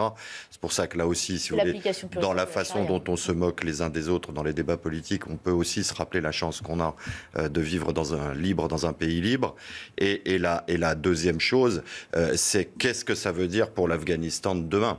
C'est-à-dire que l'exclusion des femmes de tout le processus éducatif ne permet pas d'espérer des lendemains meilleurs. Oui, vous l'avez dit, mais il y a aussi autre chose qu'ils ont dit. Ils ont dit que les femmes doivent rester chez eux pour ne pas provoquer les hommes. Je sais pas, afin d'éviter toute provocation. Ouais, voilà. Sérieusement. Quel échec avec une présence qui était avant sur place pour essayer de changer les choses. Il y a eu beaucoup de morts, on est reparti parce qu'on n'arrivait pas. Voilà où on en est aujourd'hui. Mais où ça va s'arrêter? Ils le font progressivement, parce qu'au début, les talibans nous disaient, vous en faites pas, ils vont tout aller. Vous l'avez dit, les écoles sont fermées, les collèges et les lycées. Et si elles n'ont pas de raison d'aller à l'extérieur, il est mieux pour elles de rester à la maison. Et je pense que les sanctions vont être appliquées. C'est-à-dire que les sanctions qu'ils annoncent là, ils le font déjà là. Elles le sont. Des manifestations qui sont dispersées. Alors, et là, ils touchent les maris et les hommes. C'est-à-dire non seulement on tapera sur la femme, mais on tapera aussi sur l'homme qui a permis que la femme sorte. Il n'y aura pas de limite. Je pense que ça va encore augmenter. Alors les punitions, on les a pour les chefs de famille qui sont censés donc faire appliquer ce port du voile intégral. Un simple avertissement pour les 2 premières fois. Au 3e, 3 jours de prison pour la 3e fois. Et à la 4e, ils seront traduits en justice. Ce qu'on veut remarquer aussi, c'est qu'il y a eu donc 20 ans d'occupation américaine qui finalement sont un échec sur le plan militaire, sur le plan sociétal également. On est simplement revenu 20 ans en arrière. Oui, on est revenu 20 ans en arrière, c'est malheureux. C'est malheureux. Là, quand on voit le reportage, on voit l'ampleur des catastrophes que provoquent les régimes théologiques et totalitaires qui détruisent les libertés, qui détruisent les vies, qui malmènent les droits des femmes et au-delà de tous les individus. C'est un échec militaire, c'est sûr. Ce qu'on pourrait dire, c'est que pendant 20 ans... Démocratique aussi, mais que pendant 20 ans, il y a quand même eu une société plus libre. Et donc, on peut se réjouir d'une certaine manière de ce qui n'a pas été pendant 20 ans. Et on peut regretter la situation nouvelle et se dire comment faire pour faire changer les choses. Parce que je pense qu'aujourd'hui, une nouvelle guerre en Afghanistan n'est plus possible. Qu'on ne prendra pas le risque de relancer des armées. Parce que ce qui avait permis cette guerre d'Afghanistan, c'était, rappelons-le, les attentats du World Trade Center qui avaient créé un choc moral à l'échelle mondiale et qui avaient donc permis de mobiliser des moyens militaires exceptionnels dans un pays qui, rappelons-le, est finalement incontrôlable. Parce que c'est un pays qui est montagneux, c'est un pays qui est divisé entre des tribus ethniques différentes, fragmentées. Et donc finalement, voilà, l'Afghanistan, c'est un pays, quand on a une armée qui est extérieure, qui est impossible à gouverner. Donc la seule solution, elle réside peut-être dans ceux qui restent en Afghanistan et qui sont aujourd'hui la jeunesse afghane qui a connu, malgré tout, pendant 20 ans, une phase de liberté, un accès aux réseaux sociaux, à la musique, au monde en fait. Et finalement, cette ouverture, c'est pour moi le seul espoir qui reste en Afghanistan. C'est exactement ça. C'est-à-dire que les femmes les plus anciennes ont connu aussi ça. Mais celles qui ont vécu pendant 20 ans et qui ont 20 ans aujourd'hui, qui ont saut de liberté, vous avez ce qu'ils vont prendre aujourd'hui. Comment elles vont faire ? Comment elles vont faire pour accepter cela? C'est une mise en prison claire, nette et précise, avec des sanctions annoncées. C'est terrible pour ces jeunes filles. Cela dit, je serais moins sévère que vous sur la responsabilité des Américains. Et on parle de défaite démocratique, etc. D'abord, il faut savoir si nos modèles démocratiques sont exportables. C'est l'extraordinaire question du néocolonialisme juridique. Mais il y a un deuxième sujet. C'est que eux, militairement, ils n'avaient pas perdu. C'est le pouvoir en place qui a changé ces alliances et qui a contraint les Américains et les Occidentaux à partir, puisqu'ils avaient renversé leurs alliances et qui s'étaient alliés à nos ennemis, notamment les talibans. Donc, si vous voulez, l'inversion des rapports de force du pouvoir afghan, c'est aussi la responsabilité des Afghans, et pas la seule démission ou trahison des Occidentaux sur place. Il y a un point, c'est que quand vous prenez toutes les interventions militaires américaines, hormis l'exception de la Seconde Guerre mondiale, elles ont quasiment tout échoué. En fait, c'est-à-dire qu'à chaque fois que les États-Unis sont intervenus... Pas en Corée. Oui, mais ils ont perdu la moitié du territoire quand même. Donc, oui, ils ont perdu la moitié du territoire. Ils ont repris la moitié du territoire. Oui. Et donc, du coup, chacune des interventions américaines a échoué. Donc, du coup, se pose, et ce qui se passe en Ukraine pose la question également de la capacité en fait, d'une armée régulière à intervenir dans un territoire extérieur, dans la mesure où il y a des résistances, il y a une population locale qui se révolte, etc. Donc, ça change la psychologie 77 ans après. Il y a un deuxième élément, c'est qu'en fait, ce qu'avait dit notamment Francis Fukuyama sur la question de la fin de l'histoire, et donc du coup la victoire inébranlable de la démocratie et du capitalisme de marché, en fait a été remise en brèche à la fois par les événements géopolitiques et par ce qui se passe traditionnellement. Parce que ce qui se passe en Afghanistan se passe également dans d'autres pays, notamment vous prenez la zone de l'Afrique subsaharienne, sur la question du Sahel, sur la question en Iran, sur la question en Afrique du Sud, en la question du Moyen-Orient, en Asie aussi, vous avez un retour du religieux qui est beaucoup plus important, un retour aux valeurs passées, notamment avec Erdogan qui fait appel aux valeurs de l'Empire ottoman. Donc le monde que nous devons faire face est beaucoup plus conflictuel. Et face à ça, nous n'avons plus la capacité d'avoir les États-Unis qui interviennent en opération extérieure. Parce que vous l'avez parfaitement dit, on peut s'en désoler et on peut faire en sorte que ça n'arrive pas chez nous. Mais est-ce que l'Europe, est-ce que les Occidentaux sont toujours en capacité d'imposer un modèle et une vision dans le monde entier? Moi, je pense que le seul moyen... faut-il non, mais on va y arriver. Moi, je pense que le seul moyen, c'est la question de notre capacité de notre modèle à rayonner de nouveau. Notre modèle a été battu en brèche depuis le milieu des années 2000, notamment depuis la crise financière de 2008. Et il faut qu'on soit en capacité de se réinventer pour devenir à nouveau un phare dans le monde et qu'on puisse inspirer le peuple entier. Je pense que c'est par le soft power et par le rayonnement qu'on inspirera les autres personnes plutôt que par la brutalité et par les armes. Dieu vous entende, comme dirait un théologien, mais admettez avec moi quand même d'abord que je ne parlais que de l'Afghanistan et qu'ensuite, actuellement, ce ne sont pas nos valeurs qui triomphent, c'est le marché. Ce n'est pas les lumières qui sont exportées. Ce qui sauve à peu près de temps en temps notre modèle, c'est précisément le fait qu'il y a une part d'individualisme qui a envahi les sociétés qui étaient les plus collectives. Oui, mais... Et qu'eux aussi ont du mal à mobiliser. Mais l'exemple de l'Ukraine, pardonnez-moi, je ne le traduis pas comme vous. Parce que précisément, ça prouve qu'il y a une intervention américaine qui, si elle n'était pas là, permettrait une large victoire des Russes. Ça prouve simplement que les Américains interviennent différemment. Tout à fait. Depuis 2013 et depuis la non-intervention de Barack Obama en Syrie. C'est à peu près ce moment-là. Mais la question qui se pose pour nous, c'est que du coup, comme on soit en capacité de nous réinventer, nous avons encore des atouts, notamment parce que le commerce international était dicté par nos règles, notamment les accords du GATT, etc. Donc c'est pour ça qu'on a encore une capacité à pouvoir agir. Mais je pense qu'il faut penser différemment. Et même si on est en capacité de se désoler, de se dire que c'est mal, etc., il ne faut pas agir en se disant on va aller tout droit, on va entrer en confrontation avec le gouvernement des talibans. Ce qu'il faut faire, c'est pouvoir exporter un modèle qui soit attractif pour les populations locales, pour que les populations locales se tournent vers notre modèle plutôt que vers le modèle des talibans. On est d'accord. Ouais, je pense que les États-Unis maintenant vont réfléchir quand ils interviennent s'ils peuvent gagner ou pas. Ils ont bien compris, dans cette partie sud du monde, ils ne pourront pas intervenir, ces 20 ans, ça n'a pas suffi. Par contre, sur l'Ukraine, ils se sont bien rendus compte, et l'histoire de l'Europe le prouve, c'est qu'on est dans les Européens et les pays européens, ils peuvent gagner. Puis c'est ce bloc russe et bien sûr ce bloc contre les États-Unis qu'il faut qu'ils mettent en place, et par la Chine aussi, qui est juste à côté, ils étaient obligés de bouger. Parce que même si la Chine, pour l'instant, ne bouge pas trop... Ils avaient tout fait pour que ça bouge. On va parler de l'Ukraine justement, parce que de toute façon, c'est la dernière thématique qu'on voulait aborder. La transition est toute trouvée, évidemment. Mais la différence fondamentale entre l'Ukraine, par exemple, et l'Afghanistan, c'est qu'en Afghanistan, il s'agissait de renverser un régime. Alors que là, il s'agit de soutenir. Donc soutenir, c'est bien plus facile, parce qu'il suffit d'apporter des moyens à un État qui est déjà en place. Donc on n'a pas à changer les institutions. Alors justement, en Ukraine, les frappes se sont intensifiées ce matin sur l'est du pays, sur les 90, notamment avec un bombardement sur une école. Sur les 90 personnes présentes, 27 ont été sauvées, 60 personnes sont portées disparues.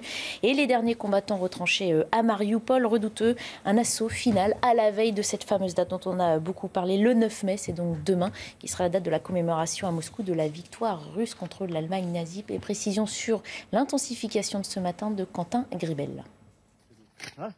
Sur cette vidéo amateur, les secours viennent tout juste d'arriver sur le lieu du bombardement.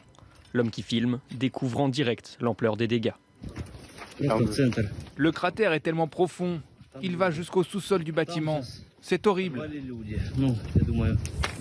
Seule cette façade de l'école tient encore debout. Ce samedi, le bâtiment a été frappé par un missile russe, une information confirmée par le gouverneur de Lugansk sur son compte Telegram. La frappe aérienne est tombée sur l'école et malheureusement, elle a été complètement détruite. Maintenant, les secouristes vont déblayer les débris. D'après lui, près de 90 civils auraient trouvé refuge dans l'école et seule une petite partie aurait pu être sauvée. Étant donné qu'il s'agissait d'une frappe aérienne et non d'un simple obus d'artillerie, la température au moment de l'explosion était énorme. Certes, nos secouristes travaillent le plus rapidement possible, mais il y a très peu de chances qu'il y ait des survivants. Mais nous l'espérons, en tout cas. Depuis plus de 2 semaines, les soldats russes ont intensifié leur attaque sur l'est de l'Ukraine. Voilà, une intensification des frappes à la veille donc de cette fameuse date du 9 mai dont on a parlé finalement depuis le début du conflit en imaginant qu'elle signerait une annonce ou un changement en tout cas dans la stratégie. On y est presque. Personne n'a de boule de cristal évidemment, mais ce qui se passe aujourd'hui en Ukraine peut effectivement augurer de ce qu'on craignait. Il y a 2 éléments qui sont intéressants, c'est de savoir qu'est-ce que Poutine va considérer comme une victoire. Ça, c'est le premier point. Le deuxième point qui nous intéresse pour savoir quelle est la suite des événements, c'est est-ce que Vladimir Poutine va changer, non pas déclarer que l'Ukraine est une opération spéciale, mais est-ce que va déclarer la guerre à l'Ukraine? Parce que pour récapituler, actuellement, Vladimir Poutine mobilise à peu près 150 000, 200 000 hommes sur l'Ukraine. Et si par cas il déclare la guerre, il n'est plus en opération spéciale, mais il est capable de mobiliser jusqu'à 600 000, 800 000 hommes. Donc il sera en capacité d'intervenir sur toute l'Ukraine. Donc c'est la deuxième question qu'on se pose. Et ensuite, après, pour savoir la suite des événements, la seule capacité qu'on doit savoir, c'est qu'est-ce que nous on veut faire en fait. Je pense que c'est ça la question essentielle. C'est-à-dire qu'on commémore le 8 mai. Le 8 mai, c'est-à-dire que les Alliés ont dit qu'il faut éliminer Hitler et le régime nazi de la zone européenne. Qu'est-ce que nous, on veut faire de Vladimir Poutine? Qu'est-ce qu'on veut faire de l'Ukraine, de l'avenir de l'Ukraine? Et je pense que c'est là la principale question. La stratégie de l'Amérique, en l'occurrence, elle est très claire. On veut se débarrasser de Vladimir Poutine. Non, ils veulent juste l'enliser. Moi, je pense qu'ils sont en guerre. Peut-être le terme n'a pas été, mais qu'on arrête. Ils sont en guerre. Quand vous avez des gens qui viennent avec des tanks qui détruisent tout le monde et qu'on se répond avec des tanks et des obus, on est en guerre. Même si on ne l'a pas annoncé. Oui, mais c'est une question de... En fait, s'il déclare la guerre, il peut envoyer toute son armée. Oui, là, il peut j'ai compris, mais pour nous, de l'extérieur, j'ai été en Ukraine et j'ai rencontré à cause le maire de cette ville, qui est dans l'ouest de l'Ukraine, et il m'a dit très calmement, il m'a regardé, il m'a dit, nous ferons aux Russes ce qu'ils ont fait à nos femmes et nos enfants. Les Ukrainiens ne lâcheront jamais, avec ou sans aide. C'est-à-dire qu'ils veulent même récupérer la Crimée. C'est terminé. Ce sont un peuple, j'ai été visiter aussi un camp de réfugiés, et j'étais dans un hôpital où il y avait des blessés, ils veulent qu'une chose, retourner là-bas. Et tous les réfugiés, ils veulent retourner pour voir leur père, leur mari et leur enfant. Je veux dire que là l'Ukraine, même si elle n'a pas l'aide qu'elle veut, continuera, parce que c'est son pays, et elle aspire à la démocratie et à la liberté. On continue de parler de la détermination des deux camps, finalement, juste après le rappel des titres de l'actualité de Sandra Chambaud. Emmanuel Macron commémore la victoire du 8 mai 1945. Le président a déposé une gerbe devant la statue du général de Gaulle en bas des Champs-Élysées. Il a ensuite retrouvé des membres du gouvernement Castex et d'anciens combattants. C'était la première fois depuis 2019 que le public était autorisé pour cette cérémonie après 2 années de restrictions du Covid-19. Attentat en Israël, les 2 suspects palestiniens capturés. Leur cavale aura duré 48 heures. Ils ont été retrouvés près de Tel Aviv. Les 2 hommes sont soupçonnés d'avoir perpétré une attaque jeudi à Elad, à proximité, un attentat qui a coûté la vie à 3 Israéliens. L'ex-patron de la sécurité désigné ce dimanche à la tête de Hong Kong, John Lee était le seul candidat à la succession de Carrie Lam. Cet ancien policier de 64 ans a supervisé les manifestations pro-démocratie de 2019. Il veut construire un Hong Kong plein d'espoir, d'opportunités et d'harmonie. Voilà, on poursuit cette discussion puisqu'effectivement, il y a la question de ce que va faire Vladimir Poutine, comment l'Europe réagit, comment les États-Unis réagissent derrière. On le sait qu'ils sont à la manœuvre, ils ont rallongé l'enveloppe budgétaire. Il y a encore, ils ont annoncé, le Congrès américain a annoncé une rallonge, tout en précisant que le fonds alloué au soutien de l'Ukraine arrivait à sa fin. Ça aussi, ça veut dire qu'on peut peut-être s'attendre à un changement si ce n'est demain, dans les semaines qui viennent. Je ne crois pas que les États-Unis vont lâcher l'Ukraine. Je souhaitais revenir sur ce qu'on a évoqué tout à l'heure et sur la date du 9 mai, qui est donc la commémoration de la fin de ce que la Russie appelle la Grande Guerre patriotique, ce qui est la lutte contre l'Allemagne nazie. Et aujourd'hui, Vladimir Poutine, dans la communication intensive qu'il fait, c'est de faire le parallélisme entre la guerre en Ukraine et la lutte contre l'Allemagne nazie, puisqu'il considère que les Ukrainiens sont des nazis, dans une logique de propagande très claire. Mais le régime ne fait que qualifier les Ukrainiens comme des nazis. Donc demain, il va rejouer ça à fanfare. Voilà. On voit les images des répétitions. C'est une démonstration de force. On fait généralement peu attention à ce défilé, parce qu'il a lieu tous les ans, c'est régulier. C'est une manière aussi de flatter finalement la nostalgie de la puissance perdue de l'URSS, parce que voilà, ça renvoie aussi aux grandes heures de la guerre froide. Mais là, le défilé, il va être suivi et diffusé dans le monde entier comme une image de la puissance de la Russie. C'est une tradition de toute façon des mandats de Vladimir Poutine. Mais voilà, c'est une manière pour Poutine de montrer que c'est un chef de guerre. Et finalement, cette image va diffuser dans le monde entier, va surtout montrer finalement la faiblesse de Vladimir Poutine. Parce que c'est un chef de guerre de pacotille. Il prévoyait une victoire éclair et finalement il se retrouve enlisé dans un conflit et finalement avec une logique qui est contre-productive parce que son image s'est totalement dégradée à l'échelle mondiale. Je veux dire, les poutinonâtres qu'on trouvait en France au Rassemblement national en partie, aujourd'hui ne peuvent plus dire qu'ils soutiennent Vladimir Poutine ou qu'ils ont le soutien de Vladimir Poutine. Aujourd'hui, le peuple ukrainien, dont une grande partie parle russe, mais les russophones d'Ukraine, aujourd'hui, alors qu'ils pouvaient avoir des tentations de rapprochement avec la Russie, etc. Est-ce que ça, c'est pas la vision qu'on aime avoir, nous, en Occident, qui n'est peut-être pas du tout réelle? Et c'est ce que vous évoquiez tout à l'heure, monsieur. Il a renforcé le nationalisme ukrainien. Et finalement, aujourd'hui, vous allez en Ukraine, vous demandez aux gens, aux russophones, ce qu'ils veulent faire. Ils ne veulent absolument pas être rattachés à la Russie. Ils savent les massacres que commet Poutine. Ce sont leurs femmes, ce sont leurs filles. De Victor, vous les avez rencontrés, ces gens? Oui, j'ai rencontré ces gens. Depuis la Crimée 2014, il y a deux choses. D'abord, la Russie s'est nettement militarisée. Ils ont mis des moyens énormes. C'est-à-dire qu'ils ont testé avec la Crimée. Et vous voyez si ça réagissait. Il ne s'est rien passé, puisque de toute façon, ils ont gardé la Crimée. C'est une chose certaine. Mais les Ukrainiens savaient très bien qu'il y avait cette épée de Damoclès. Ils ont toujours vécu depuis 2014 en se disant ça va nous tomber dessus. Et ça leur est tombé dessus tout simplement parce que quand ils ont vu que la Crimée, malgré tous les gens qui ont bougé, il ne s'est rien passé. Ils voulaient cet accès dans le sud parce que là-haut c'est toujours glacé, donc ils faisaient à l'accès leur bateau. Ça a été fait, les Russes ils ont continué. Ils ont un peu chauffé sur le Donbass pendant tout le temps, et là ils ont été plus loin. C'est-à-dire que c'était prévisible, et les Ukrainiens le savaient. Ils le savaient très bien qu'à un moment, les Russes allaient tout simplement envahir l'Ukraine. Oui, évidemment. Et là, il y a un énorme sujet sur ce bombardement de Loumiansk, parce que c'est dans une école dans laquelle s'était réfugiée une population civile. Et on a du mal à comprendre en réalité ce qui se passe avec ce nouveau crime de guerre commis par les Russes. Parce qu'en même temps qu'ils sont en train d'évacuer à Mariupol et d'autoriser un couloir humanitaire pour les derniers survivants, mais au compte-gouttes, mais c'est quand même un effort, c'est-à-dire qu'ils arrêtent de bombarder à Mariupol et ils sont en train de sortir des blessés. Et en même temps, ils bombardent une école sur laquelle sont réfugiés, dans laquelle sont réfugiés des civils. Et ça, si vous voulez, ça pose une autre question. Soit c'est volontaire et on ne sait pas, on ne comprend pas la dualité des deux stratégies, soit ce n'est pas volontaire et ça veut dire que les Russes commettent des erreurs de tir, commettent des erreurs et n'ont pas d'unité stratégique de commandement. Et ça, c'est très nouveau pour nous qui avons une représentation de l'armée russe comme étant extrêmement structurée, disciplinée et centralisée. Ouais, ce qu'il faut voir dans le deuxième point, je suis d'accord avec vous, c'est qu'apparemment ceux qui visitent les administrations russes disent que l'administration russe est assez désorganisée et assez archaïque. Et donc du coup, il y a des failles dans le commandement russe. Et je pense que l'interrogation qu'on a, et je pense que c'est pour ça qu'on parle des choses, c'est que pour l'instant, Vladimir Poutine tire en Ukraine en raison non pas parce qu'il est faible, mais c'est plutôt l'inverse. C'est les Européens et les Occidentaux qui sont faibles face à Vladimir Poutine. Chaque fois que Vladimir Poutine vient, notamment la conférence de presse qu'il a faite avec Emmanuel Macron, il a posé la question, demandez au peuple français et allemand s'ils veulent la guerre avec les Russes. Mais nous, on aurait pu dire, Vladimir Poutine demandait au peuple russe s'ils veulent la guerre avec la France, avec le Royaume-Uni, avec l'Allemagne, avec les États-Unis. Et c'est pour ça que moi je posais la question essentielle, c'est qu'est-ce que nous on veut faire? Notamment, on commémore le 8 mai, on a décidé d'éliminer Adolf Hitler.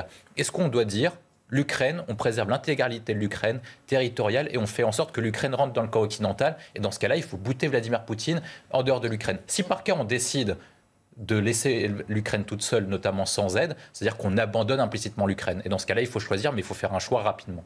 Merci beaucoup. Merci beaucoup, messieurs. Malheureusement, on doit s'arrêter là. Mais on vous réinvitera avec plaisir dans nos émissions. La journée de l'Europe, peut-être. Pourquoi pas? C'est vrai que c'est aussi la journée de l'Europe, rappelons-le. Merci d'avoir été nos invités. Merci à vous de nous avoir suivis. À suivre sur CNews, Repère de Jean-Pierre Elkabbach qui reçoit Michel Sapin, ancien ministre de l'économie et des finances, et Vladimir Fedorovski, ancien diplomate russe, pour revenir sur cette situation en Ukraine. Bonne fin de journée à tous.